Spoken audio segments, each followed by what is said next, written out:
Kyren, your first 100-yard rushing game of the season, and I thought Green Bay was 102. 102, second? Okay, so second. But obviously, regardless, you were a big part of the offense today. Just what was it like having the performance you did and contributing in the way you did? It felt great. It felt like I was me, myself, and I was out there playing like that, and I was playing instinctual football. I had great energy, and I was, disturbing that amongst the team, and, we was just out there playing ball and having fun. So it feels good, honestly. It feels good to get back to me. Did you guys feel, first half you didn't score, but the running game was there. Did you feel like it was going to be open? Oh, yeah, we knew the second half we was coming out there, and that half was going to be ours. We knew that as a running back group. We knew that as an offensive line and as an offense in general. We just knew that we were going to take over, and we seen how the runs were hitting in the first half, so we were excited to come out and do the same thing in the second. What was the conversation like in here? Sean said there was a focused emphasis on really committing to that run game. And that's basically what it was, honestly. He told us what he was going to call the plays, and we had to execute them, and he did that. So, I think when Coach McVay puts that confidence in us and he tells us that he's going to do something and he actually does it, as running the ball, I feel like we're going to be on we get on a great roll. Kyren, he said that all week the running game was there at practice. Was that emphasized because of a frustrating loss, or what was it that happened in practice that translated here? I just think everybody was had that main focus to, we got to continue to keep this run game going and continue to keep dominating the line of scrimmage and continue to keep moving people and having great removal and pressing the line of scrimmage.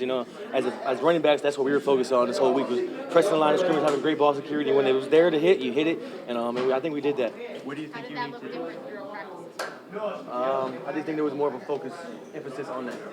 What do you think you need to do individually and collectively to kind of sustain that kind of running game over the last I got to continue to keep on the details, continue to, like I said, be who I am, continue to have fun with this game, because I feel like if we're not having fun, I feel like I'm able to do a lot of things. I'm able to create a lot of plays, and this week I'm gonna make that safety miss. So I can't wait to get back to work to make that safety miss, that third level, and I'm gonna hit that 60-yarder. I can't wait. You have said before that you really want to make sure a defense gauges you as a runner. Right.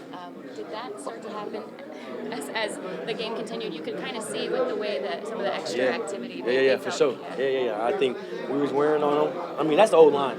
They're removing the boys. I'm just pressing and getting my holes, and if you get in my way and I got nowhere else to go, I'm gonna run you over. So I feel like I think they did a good job of really setting them pads, getting the boys to move, and I was just able to run off them. Sean said he didn't know before he gave out game balls. Will you give him a hard time about forgetting that? Oh yeah, no, he knows. He always forgets. Ars does a great job not reminding him of anything that happens. Ars over there acting like he doesn't hear me right now. No, but yeah, Sean came and told me when I was in the shower, so that was good. But at least he told me this time. I didn't even hear about the last one until Wednesday. So yeah, we're real good at communication here, and yeah, but it's good.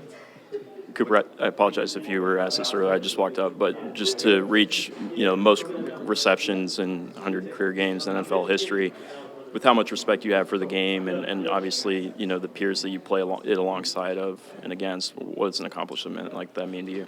You heard me answer it, because you answered the question, the thing, right? Like, you had to have heard it. No, it's just being able to be around a lot of good football players. Like, you just don't do those things without being a part of an organization that's doing things the right way, and playing with football players that allow you to do it.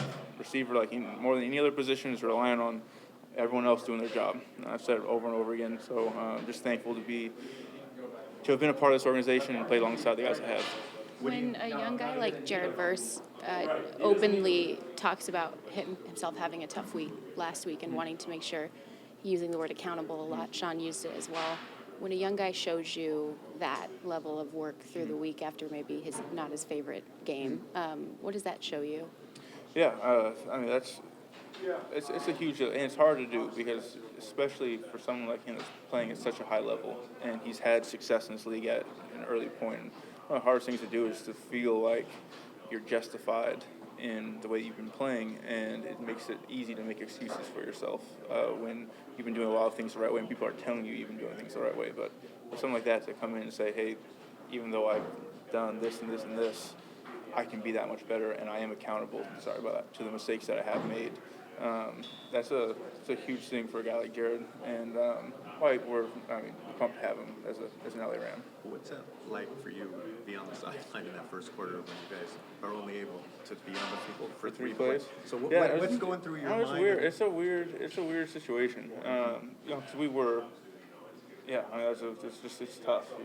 It's lost standing around. But even just from a flow standpoint, I mean, we've talked about it as receivers. Like it's an important thing and a valuable thing for us to feel like we can get into the game early. Being able to just touch the ball and have an opportunity to square someone up and make a play. And when you have things like that where you run 3 plays in the first quarter, it's hard to feel like you kind of get into the game.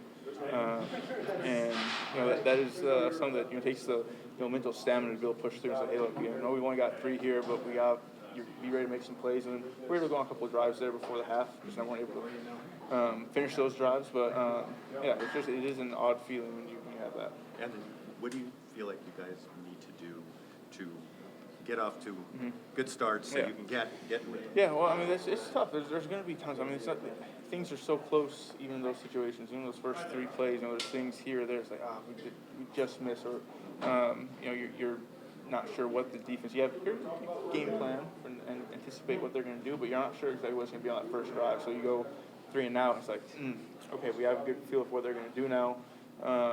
But then you'll get the ball back until the second half, and you can see some of the adjustments or the second quarter, you see some of the adjustments we make, and able to make a drive down there. And then, that second drive we just miss on. Matthew's letting the ball go as there's, collision happening, and we're just off on, what could have been a huge play.